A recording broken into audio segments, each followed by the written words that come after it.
चलिए, very good evening learners. स्वागत है आप सभी का इंडिया के best online learning platform Endeavour prep पे। ये प्लेटफॉर्म पे बच्चों आपकी यूपीएससी या फिर कोई भी स्टेट पीएससी के लिए तैयारी कर रहे हो बच्चों, तो आपका कोई भी subjects economy, environment, geography, history, science, culture, C set, X Y Z, ठीक है, आपके हर एक सब्जेक्ट की तैयारी बच्चों एक ही प्लेटफॉर्म के जरिए हो जाएगी, दैट इज एंडेवर प्रेप।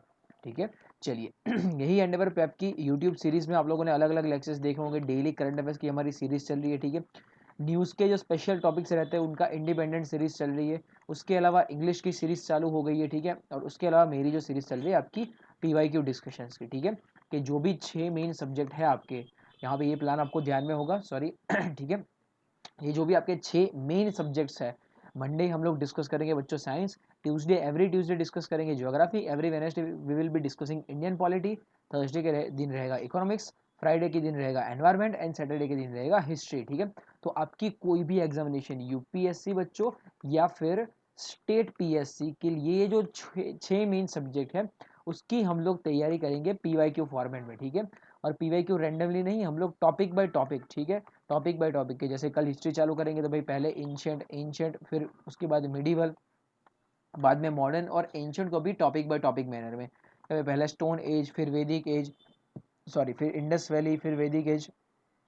तो प्रॉपर सीक्वेंस में हम लोग ये पीवाईक्यू की तैयारी पीवाईक्यू के फॉर्म में करेंगे। ठीक है, क्वेश्चन और आंसर के अलावा साथ साथ में हम लोग डिटेल में उसका सॉल्यूशन डिस्कशन भी देखेंगे, भाई ये आंसर क्यों आता है, उसको लेकर ये पूरे टॉपिक का क्या थियरी है, तो पूरा कंप्लीट ओवरव्यू हम लोग देखते जाएंगे बच्चों। ठीक है, चलिए तो जुड़े रहेगा ये सीरीज में। ऑलरेडी 4 लेक्चर हमारे अलग अलग सब्जेक्ट के हो चुके हैं। साइंस का लेक्चर हो चुका है, ज्योग्राफी का हो चुका है, इंडियन पॉलिटी का हो चुका है, और इकोनॉमिक्स का हो चुका है। ठीक है, आई होप आपको ये सीरीज अच्छी लग रही होगी। धीरे धीरे 2-3 वीक में इनफ कंटेंट इसमें बढ़ जाएगा, तब आपको इसमें मजा आएगा बच्चों। ठीक है, चलिए आज हम लोग डिस्कस करेंगे environment and ecology. Environment and ecology बच्चों हम लोग कुछ ये फ्लो में तैयार करेंगे। ठीक है, कि सबसे पहला चैप्टर हमारा रहेगा topic 1, that is ecology and ecosystem. ठीक है, इकोलॉजी एंड इकोसिस्टम। चैप्टर 2 हमारा रहेगा बच्चों बायोडाइवर्सिटी, बायोडाइवर्सिटी और उसका conservation. Chapter 3 will be climate change. ठीक है, ये सबसे इंपॉर्टेंट चैप्टर हमारा रहेगा। अलग अलग चीज़ें इसमें बहुत सारी पढ़नी रहेगी अपने को। And chapter 4 will be the organisations and the conventions, organisation and the convention. थोड़ा आपको ब्रीफ दे दूँ इसके बारे में। ठीक है, तो ये दो चीज़ें हैं आपकी बेसिक स्टैटिक चीज़ें हैं। ठीक है, आपका ये बेस प्रोवाइड करेगी। ठीक है, कंजर्वेशन क्या है बायोडाइवर्सिटी का, तो भाई बायोडाइवर्सिटी मतलब जैव विविधता। बायोडाइवर्सिटी मतलब बच्चों क्या, जैव विविधता।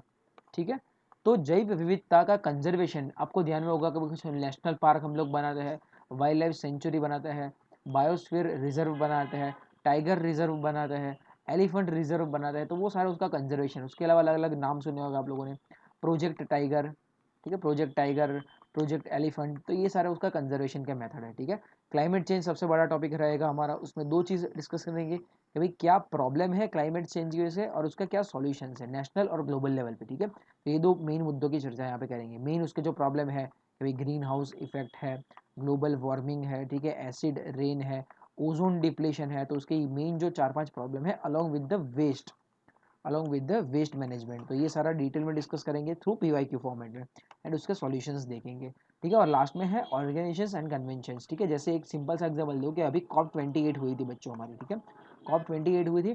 COP28 कौन से कन्वेंशन को लेकर हुई थी, UNFCCC को लेकर हुई थी। ठीक है, UNFCCC is United Nations framework convention on climate change. ठीक है, ये क्लाइमेट चेंज ऊपर एक कन्वेंशन है यूएन का, यूएन इज यूनाइटेड नेशंस। तो यहाँ पे ऐसे बहुत सारे कन्वेंशंस और ऑर्गेनाइजेशंस करनी है हमको। ठीक है, एनवायरनमेंट को लेकर। तो ये फ्लो में हमारा कुछ बच्चों एनवायरनमेंट रहेगा। तो सबसे पहले ऑब्वियसली बेसिक चीज़ें देखते हैं कि क्या होता है इकोलॉजी, एनवायरनमेंट, इकोसिस्टम, बायोडाइवर्सिटी, उनकी सारी बेसिक डेफिनेशंस थियरी अपने को पढ़नी रहेगी बच्चों। ठीक है, चलिए तो शुरुआत करते हैं। आज हम लोग एनवायरनमेंट एंड इकोलॉजी है, जिसमें पहला टॉपिक आज हम लोग डिस्कस करेंगे इकोलॉजी एंड द इकोसिस्टम। ठीक है, इकोलॉजी एंड द इकोसिस्टम। चलिए देखते हैं उसको लेकर फर्स्ट क्वेश्चन। क्वेश्चन के साथ साथ मैं आपको उसकी थियरी समझाता जाऊँगा बच्चों। ठीक है, पहला क्वेश्चन है आपका बच्चों, ecology is the study of relationship between what. Option A is organism and its environment. Option B is man and forest. Option C is soil and water. And option D is husband and wife. ठीक है, तो काफ़ी easy सा question है कि भाई ecology मतलब किस चीज़ की स्टडी। तो ऑब्वियसली आपका आंसर यहाँ पे बच्चों रहेगा option A, that is organism and the environment. ठीक है, ऑर्गेनिज्म एंड द एनवायरनमेंट। ठीक है, अब यहाँ पे दो वर्ड हम लोग पहले समझ लेते हैं कि भाई एक वर्ड हमारा मेन आया एनवायरनमेंट, ठीक है, और दूसरा एक वर्ड आया हमारा इकोलॉजी। ठीक है, इकोलॉजी, ये दो का मतलब क्या है पहले वो समझते हैं। ठीक है, मुझे सिर्फ आपको आंसर डिस्कस नहीं करवाना है, मुझे आपको वो क्या है थियरी वो भी मुझे आपको समझानी है बच्चों। ठीक है, तो एनवायरनमेंट किसको बोलेंगे? ठीक है, फॉर एन एग्जांपल अभी मान लो कि आप एक रूम में बैठ के अभी पढ़ रहे हो। ठीक है, एक रूम में बैठ के आप अभी पढ़ रहे हो। ठीक है, चेयर टेबल वगैरह जो भी है उस पर बैठ के आप पढ़ रहे हो। ठीक है, तो एनवायरनमेंट मतलब सपोज करके ये आप हो, ये पर्सन एक्स आप हो, तो एनवायरनमेंट मतलब आपके आजू बाजू आपको जितनी भी चीज़ें दिख रही है, ठीक है, आपके आजू बाजू आपको जितनी भी चीज़ें दिख रही है वो है आपका एनवायरनमेंट। ठीक है, वो है आपका एनवायरनमेंट। ठीक है, क्या दिख रही है आपको आपके बाजू? तो आपको आपके बाजू दो तरीके की चीज़ें दिखेगी। ठीक है, एक शायद लिविंग जिंदा चीज़ें दिखेगी और दूसरी शायद नॉन लिविंग चीज़ें दिखेगी। ठीक है, दूसरी शायद नॉन लिविंग चीज़ें दिखेगी। जैसे आप अगर चेयर पे बैठे होते तो आपको टेबल दिखेगा, फ्लोरिंग दिखेगा, दीवार दिखेगी, कुछ लकड़ा वुडन मटेरियल दिखेगा। ठीक है, कुछ भी दिखेगा, पेन दिखेगा, एक्स वाई जेड अलग अलग चीज़ें दिखेगी, दैट इज़ नॉन लिविंग। ठीक है, और आपके आजू बाजू शायद आपको लिविंग चीज़ें भी दिखेगी। भाई यहाँ पे बैठ के पढ़ रहे हो, खिड़की में से आपने देखा तो वहाँ पे बढ़िया सा पंछी बाहर है, गिलहरी खेल रही है, वॉट एवर भी। ठीक है, ये आपको लिविंग चीज़ें भी दिख सकती है। एनवायरनमेंट मतलब बच्चों यही होता है कि भाई एक एक्स वाई जेड चीज़ के आजू बाजू क्या पड़ा हुआ है। ठीक है, वो है उसका एनवायरनमेंट। तो आप जो रूम में बैठे हो, आप रूम में बैठे बैठे जो भी चीज़ ऑब्जर्व कर पा रहे हो आपके आजू बाजू, वो है आपका बच्चों एनवायरनमेंट। ठीक है, तो ये सबसे सिंपल मतलब होता है एनवायरनमेंट का। ठीक है, तो फिर इकोलॉजी का क्या मतलब बच्चों? इकोलॉजी का मतलब बच्चों ये कि ये एनवायरनमेंट में आपके रूम की ही बात करते हैं।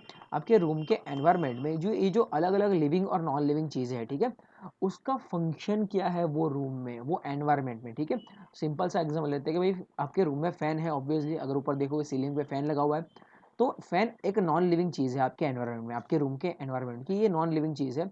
उसका आपके रूम के एनवायरनमेंट में क्या रोल है?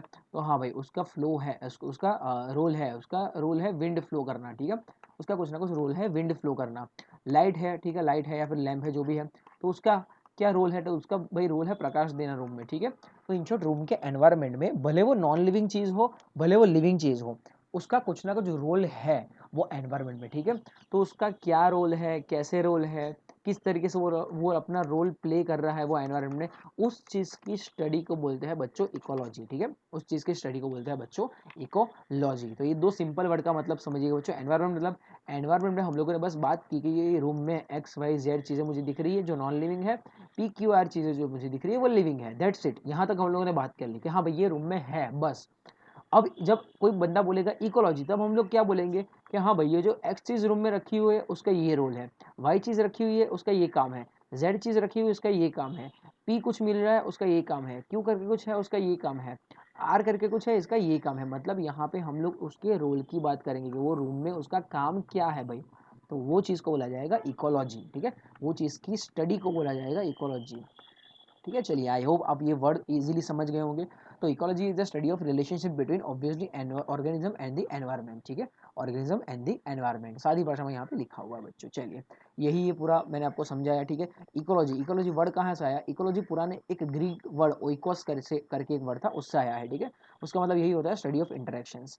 ठीक है, किसने ये वर्ड दिया था इकोलॉजी? तो इकोलॉजी वर्ड दिया था एक जर्मन साइंटिस्ट है, अंस हैगल करके। ठीक है, अंस हैगल करके जर्मन साइंटिस्ट है, उन्होंने ये वर्ड दिया था बच्चों। ठीक है, चलिए इसमें जिस चीज़ में हम लोग हर एक चीज़ की चर्चा करते हैं, करेंगे डिटेल में, हर एक चीज़ हम लोग डिटेल में करेंगे बच्चों। चलिए ठीक है, नेक्स्ट क्वेश्चन की तरफ आगे बढ़ते हैं।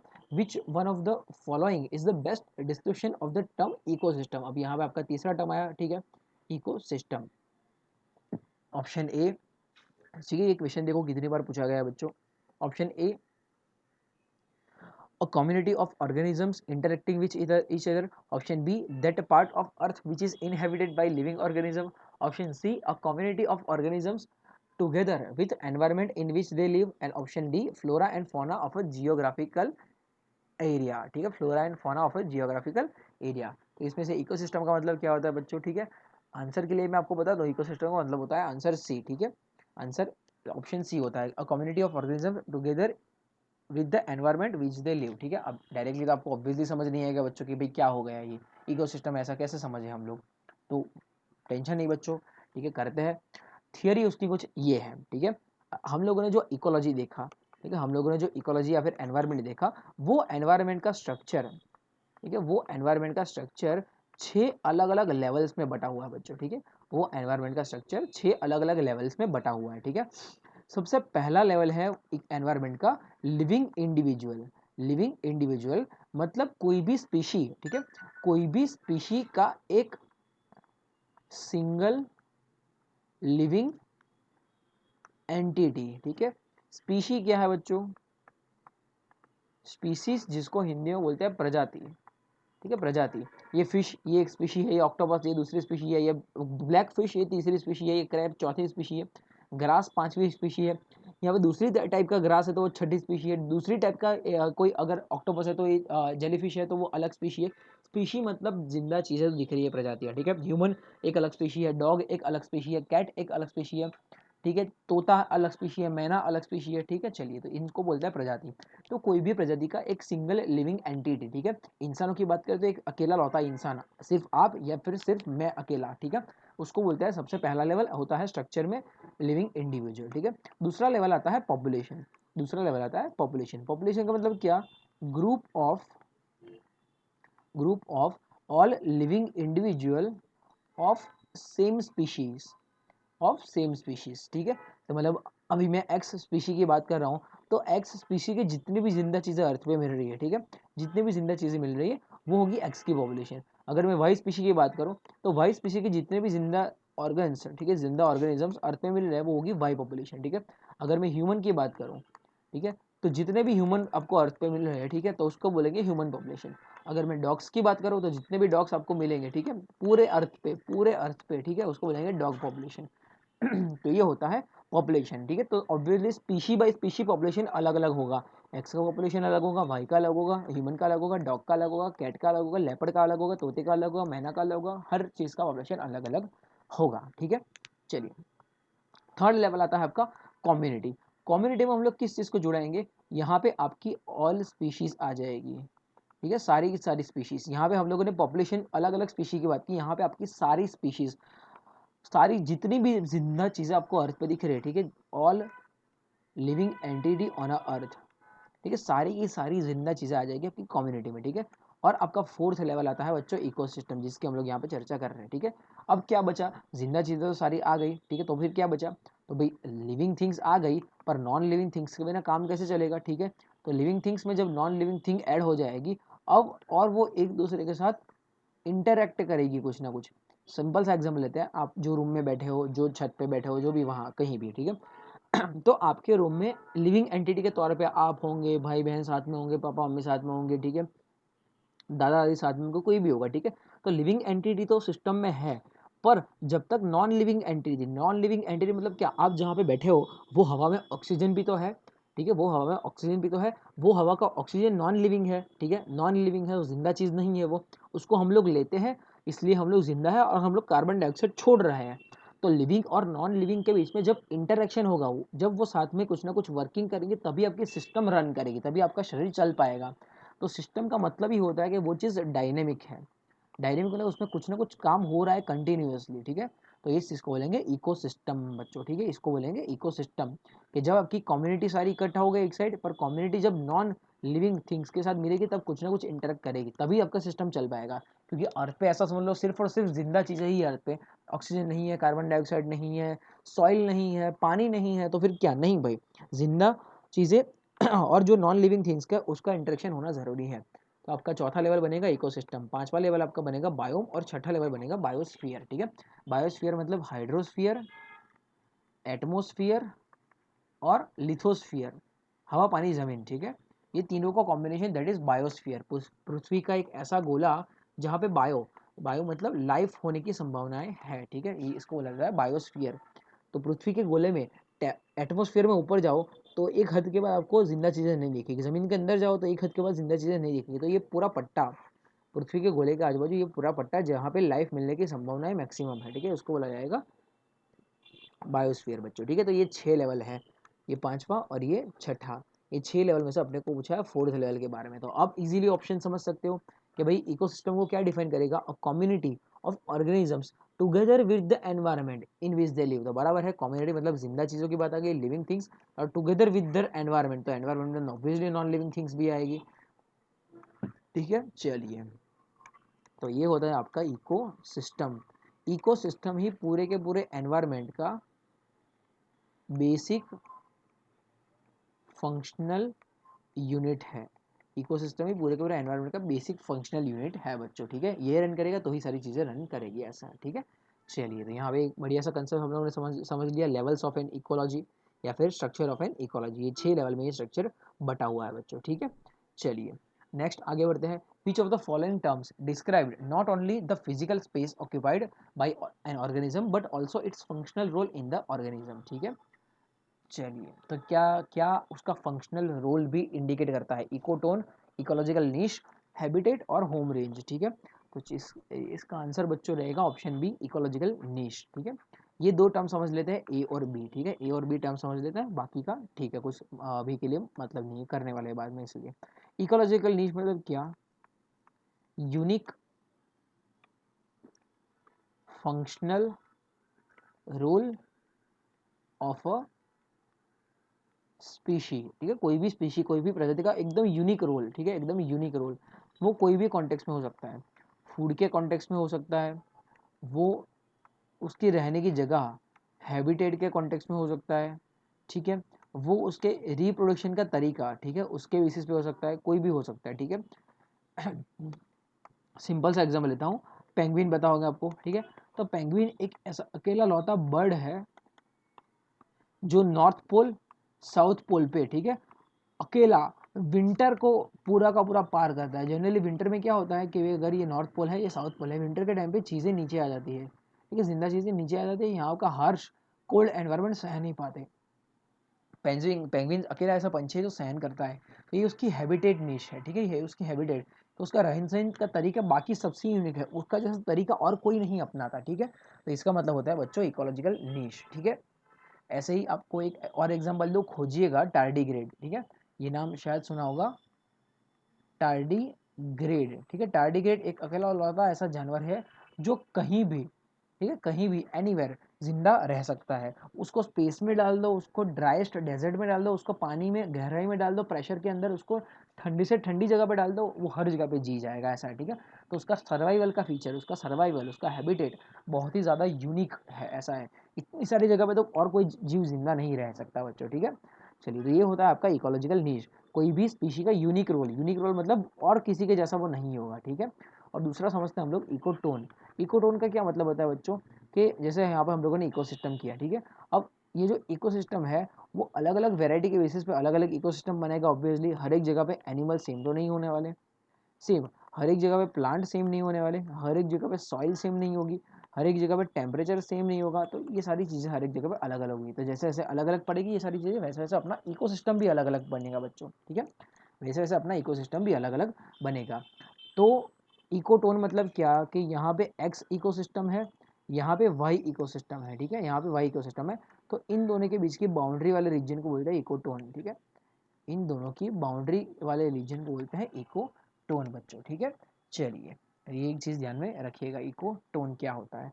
ये बस ऑप्शन में था इसलिए मैंने यहाँ पे डिस्कस कर दिया, ठीक है। चलिए आगे बढ़ते हैं। Which of the following is not a biotic component of an ecosystem, ठीक है। तो हम लोगों ने अभी किया कि एक इकोसिस्टम में दो तरीके के कंपोनेंट हो सकते हैं। एक हो सकते हैं बायोटिक कंपोनेंट, टेक्निकल वर्ड से घबरा मत जाना बच्चों। बायोटिक कंपोनेंट मतलब क्या, लिविंग चीज़ें, ठीक है, लिविंग चीज़ें। और दूसरा होता है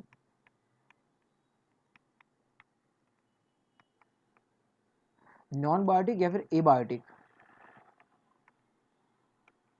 एबायोटिक कंपोनेंट्स, ठीक है। एबायोटिक कंपोनेंट्स सिंह यहाँ पे होगा, उसका मतलब नॉन लिविंग थिंग्स, ठीक है। तो भाई नीचे में से कौन not a biotic component, biotic component कौन नहीं है, एयर, प्लांट, बैक्टीरिया, एनिमल। तो ऑब्वियसली इसका आंसर आएगा बच्चों एयर, क्योंकि मैंने आपको बोला कि भाई बायोटिक कंपोनेंट मतलब जिंदा चीज़ है और एबायोटिक मतलब मुर्दा चीज़ है, ठीक है। चलिए, मुर्दा तो नहीं बोलेंगे, जो जिंदा नहीं है वो चीज़ है, ठीक है। मुर्दा तभी होगा वो जो जिंदा होगा, ऐसा है, ठीक है। तो वो जिंदा चीज़ें, जैविक और अजैविक, ठीक है, लिविंग और नॉन लिविंग, बायोटिक और एबायोटिक। तो एयर आपका ऑब्वियसली एबायोटिक कंपोनेंट है, एयर कोई जिंदा चीज़ नहीं है बच्चों, ठीक है। चलिए, यहाँ से थोड़ा उसका कंपोनेंट समझ लेते हैं कि इकोसिस्टम के कंपोनेंट्स को किस तरीके से बांटा जाता है। तो इकोसिस्टम के कंपोनेंट्स को कुछ इस तरीके से बांटा जाता है कि एक आपके होते हैं बायोटिक कंपोनेंट और दूसरे आपके होते हैं एबायोटिक कंपोनेंट। बायोटिक कंपोनेंट्स की बात करें तो इसमें तीन पड़ते हैं, प्रोड्यूसर, कंज्यूमर और डिकम्पोजर। प्रोड्यूसर का काम क्या है कि भाई फूड प्रोड्यूस करना, फूड प्रोड्यूस करना पूरी इकोसिस्टम के लिए, और वो कौन करके देता है, प्लांट्स। ठीक है, तो ये हो गया आपके प्राइमरी प्रोड्यूसर्स। ठीक है, प्राइमरी प्रोड्यूसर्स। दूसरा आता है कंज्यूमर्स। ठीक है, दूसरा आता है कंज्यूमर्स। कंज्यूमर मतलब क्या, कि जो प्रोड्यूसर ने जो उगाया उस चीज़ को कंज्यूम करने वाले। ठीक है, उसको कंज्यूम करने वाले। तो कंज्यूमर भी आपके 3 होते हैं, ये सुना होगा, हर्बीवोर्स, कार्निवोर्स, ओमनीवोर्स। ठीक है, ये 3 तरीके के आपके ऑर्गेनिजम्स कंज्यूमर्स होते हैं जो कंज्यूम करेंगे। हर्बीवोर्स किसको खाएंगे, हर्बीवोर्स प्रोड्यूसर्स को खाएंगे, प्रोड्यूसर्स मतलब प्लांट, हर्बीवोर्स उनको खाएंगे, अरे हर्बीवोर मतलब शाकाहारी। ठीक है, कार्निवोरस मतलब मांसाहारी, मांसाहारी किनको खाएंगे, शाकाहारी को, हर्बीवोर्स को। और ओमनीवोरस मतलब क्या, कि जो कार्निवोरस और हर्बीवोरस दोनों को खाए, और उसके अलावा वो पेड़ पौधे पे भी जिंदा रहे, प्रोड्यूसर्स पे। ठीक है, उसको बोलते हैं ओमनीवोरस। ओमनीवोरस मतलब भालू का एग्जाम्पल ले लीजिए। ठीक है, भालू शहद वगैरह सारी चीज़ें खाता है। ठीक है, उसके अलावा वो मीट भी खाता है। ठीक है, मछलियों को शिकार करके भी वो खाता है, ऐसा है। ठीक है, तो आपके बायोटिक कंपोनेंट में पहला है प्रोड्यूसर्स मतलब प्लांट, दूसरा कंज्यूमर जो प्रोड्यूसर को कंज्यूम करेंगे, जो 3 तरीके के हो सकते हैं, और तीसरा है डीकम्पोजर। डीकम्पोजर मतलब क्या, ऐसी जिंदा चीज़ें जो डेड और डिकेइंग मटेरियल पे जी रही है। ठीक है, जो डेड और डिकेइंग मटेरियल पे जी रही है, दैट इज डीकम्पोजर। ठीक है, डीकम्पोज करना, इसको डीकम्पोजर को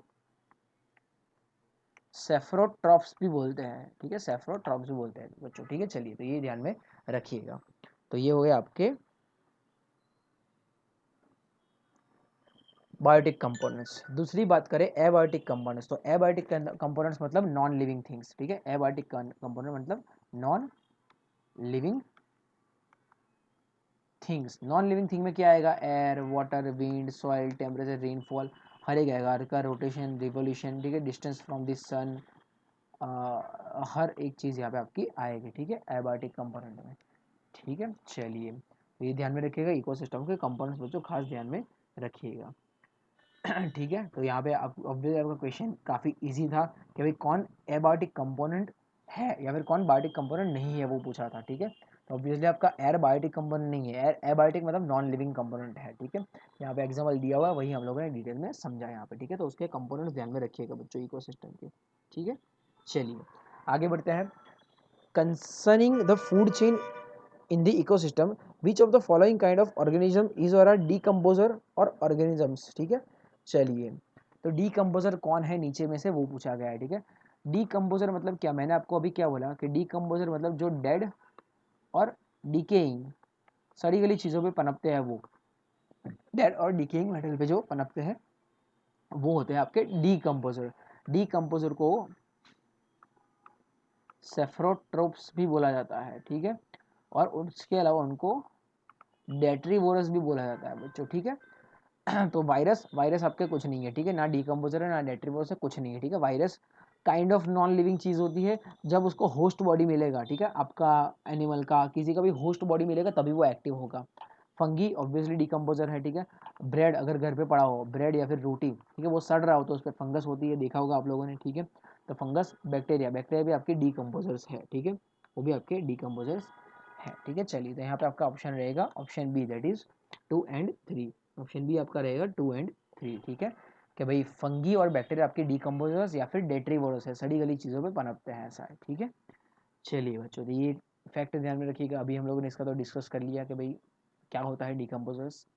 नेक्स्ट क्वेश्चन देखते हैं, the highest trophic level in the ecosystem is obtained by which. Highest trophic level, trophic level मतलब क्या, पहले वो समझते हैं। ठीक है, ट्रॉफिक लेवल मतलब क्या, वो आप लोगों ने सिंपल पढ़ा होगा भाई, ग्रास। ग्रास को कौन खाता है, ग्रास को खाता है grass hopper. Grass hopper, grass hopper को कौन खाता है, ग्रास हॉपर को खाता है मेंढक, फ्रॉग। फ्रॉग को कौन खाता है, सांप खाता है। ठीक है, स्नेक। ठीक है, स्नेक को कौन खाता है, होक, हॉक, चिल। ठीक है, तो ये सिंपल प्रोसेस हम लोगों ने पढ़ी थी। ठीक है, ये प्रोसेस में इन सब चीज़ों को लेंगे ट्रॉफिक लेवल, कि ट्रॉफिक लेवल किसका है, प्रोड्यूसर्स का है। ठीक है, ये प्रोड्यूसर्स का। ठीक है, ग्रास हॉपर, ग्रास को प्रोड्यूसर को कंज्यूम करने वाले लोग, ये हर्बीवोरस का ट्रॉफिक लेवल है। ये है कार्निवोरस का, ये है टर्शरी कार्निवोरस का, और ये है ओमनीवोरस का ट्रॉफिक लेवल। ठीक है, चलिए, तो ट्रॉफिक लेवल तो हम लोगों ने समझ लिया। ठीक है, अब ये हॉक डिकम्पोजर हमेशा हो जरूर, सॉरी, चलिए, तो ये हम लोगों ने समझ लिया। ठीक है, अब हर्बीवोरस, तो सबसे हाईएस्ट नहीं है। जनरली इसको कैसा रखा जाता है, जनरली इसको रखा जाता है ऐसे, ठीक है, कि आपके प्राइमरी प्रोड्यूसर्स मतलब सारे के सारे ग्रीन प्लांट्स आ गए, प्राइमरी कंज्यूमर, ठीक है, प्राइमरी कंज्यूमर भी की जगह यहाँ पे आपके हर्बीवर्स जो प्लांट पे निर्भर है, उसके बाद आएंगे कार्निवर्स जो हर्बीवर पे निर्भर है, कार्निवर्स के बाद आएंगे सेकेंडरी कार्निवर्स जो इन पे और इन पे निर्भर है, और फिर लास्ट में आएंगे आपके एपेक्स कार्निवर्स, ठीक है, एपेक्स कार्निवर्स, ठीक है, और उसके अलावा आ सकते हैं उसके ऊपर ओमनीवोर्स। ओमनीवोर्स मतलब क्या, जो इन सबको भी खाएंगे और पेड़ पौधों को भी खाएंगे, ऐसा, ठीक है, ओमनीवोर्स। शाकाहारी, मांसाहारी और मिश्राहारी, ये आप लोगों ने सुना होगा, ठीक है, तो यहाँ पे आपका आंसर आएगा ऑप्शन सी इज ओमनीवोर्स। यही सबसे हाईएस्ट ट्रॉपिक लेवल है, ठीक है, सबसे ऊपर यही है यहाँ पे ओमनीवोरस, ठीक है, जो हर एक चीज़ को खा सकता है। ठीक है, चलिए, तो ये ध्यान में रखिएगा, इकोसिस्टम के अलग अलग ट्रॉफिक लेवल है, ठीक है, प्रोड्यूसर्स का, हर्बिवोरस का, कार्निवोरस का, ओनिवोरस का, और ये हर एक चीज़ों को खाता है, ये हर एक चीज़ है, ठीक है, ये हर एक चीज़ अगर मर जाएगी, डेड और डीके होगी, कोई भी प्लांट या फिर एनिमल डेड और डीके होगा तो उसको कंज्यूम करेंगे डीकम्पोजर्स, ठीक है, बैक्टीरिया, फंगस, वो सारी चीज़ें। चलिए, तो ये क्वेश्चन ध्यान में रखिएगा। नेक्स्ट क्वेश्चन की तरफ आगे बढ़ते हैं बच्चों। Which of the following are the primary consumer in the ecosystem, ठीक है, प्राइमरी कंज्यूमर कौन है, प्राइमरी कंज्यूमर, या फिर जिसको आप बोल सकते हो हर्बीवोरस, ठीक है, जिसको आप बोल सकते हो हर्बीवोरस। कंज्यूमर वही थे जो आगे वाली सिस्टम को कंज्यूम करेंगे, तो प्राइमरी कंज्यूमर मतलब आपके हर्बीवोरस। तो हर्बीवोरस कौन है, एंट, डियर, फॉक्स, टाइगर। टाइगर तो कतई नहीं है, ठीक है, फॉक्स भी नहीं है आपका, ठीक है, तो आपका ऑप्शन रहेगा ए 1 एंड 2, ठीक है, ए दैट इज 1 एंड 2। तो एंट आपकी है, ठीक है, फूड चेन में और उसके अलावा डियर्स भी है, ठीक है, डियर्स भी ग्रास कंज्यूम करते हैं, ऐसा है, ठीक है। एंड भी क्या कंज्यूम करती है, छोटे मोटे सीड्स हो गई, चीनी हो गया, एक्स वाई जेड चीज़, ठीक है, ऑब्वियसली वो कार्निवोरस नहीं है, तो जिंदा इंसान को नहीं खाती है, ऐसा है, ठीक है। डियर्स डियर्स ही हमेशा ग्रास कंज्यूम करते हैं, ठीक है, तो ये दोनों के दोनों है प्राइमरी प्रोड्यूसर मतलब हर्बीवोरस, ठीक है। चलिए, तो ये एक चीज़ ध्यान में रखिएगा, क्वेश्चन आपका, ठीक है। चलिए बच्चों, तो आज हमारा बेसिक एक कंसेप्ट क्लियर हुआ, एनवायरमेंट इकोलॉजी, ठीक है। ये एनवायरनमेंट और इकोलॉजी जो पहला चैप्टर है ना, उसमें बच्चों 3 अलग अलग चीज़ों की चर्चा हम लोग करने वाले हैं डिटेल में। पहला आज एक ओवरव्यू ले लिया हम लोगों ने इसमें, इकोलॉजी इन द इकोसिस्टम में। दूसरा पार्ट इसका करेंगे, यहाँ पे मैं आपको कहाँ पे लिख के दिखाऊँ, ठीक है, चलो यहाँ पे इकोलॉजी इन द इकोसिस्टम, इसमें पहला पार्ट कर लिया हम लोगों ने बेसिक, ठीक है, बेसिक मतलब वो 6 लेवल्स की बात आएगी, इधर उधर की बात आएगी। दूसरा इसमें करेंगे हम लोग functions, functions of an ecosystem. तीसरा इसमें करेंगे टाइप्स ऑफ एन इकोसिस्टम। तीसरा इसमें करेंगे टाइप्स ऑफ एन इकोसिस्टम। तो भाई बेसिक हम लोगों ने कर लिया। कल 1-2 लेक्चर लगेंगे फंक्शंस देखने में और 1-2 लेक्चर लगेंगे टाइप्स देखने में, ठीक है, टाइप्स ऑफ एन इकोसिस्टम। ये ध्यान में रखिएगा बच्चों, ठीक है। एंडेवर प्रेप प्लेटफॉर्म को आप लोग अलग अलग चैनल पर फॉलो कर सकते हो, ठीक है। आप टेलीग्राम चैनल पर भी फॉलो कर सकते हो, यहाँ पे आपको फ्री स्टडी मटेरियल मिलता रहेगा, लेक्चर की लिंक्स मिलती रहेगी, और लेक्चर ये जो ले रहा हूँ मैं उसकी PDF सबको अवेलेबल होती जाएगी। और उसके अलावा यूट्यूब पे भी आप हमको फॉलो कर सकते हो, जहाँ पे अलग अलग वीडियो सीरीज़ आपकी ऑलरेडी चालू हो गई है, जो आपकी GS की प्रिपरेशन में काफ़ी हेल्प करेगी, ठीक है। चलिए बच्चों, तो उसके अलावा ये सारे प्लेटफॉर्म्स हैं जहाँ पे आप फॉलो कर सकते हो, ठीक है, हम लोग को। चलिए, तो मिलते हैं नेक्स्ट लेक्चर में। कल है हमारा हिस्ट्री का PIQ डिस्कशन, ठीक है, एंशिएंट से चालू करेंगे, मिडिवल पे जाएंगे, मॉडर्न पे जाएंगे बच्चों, ठीक है। चलिए, तब तक के लिए पढ़ता रहिए। Have a good day, goodbye बच्चों।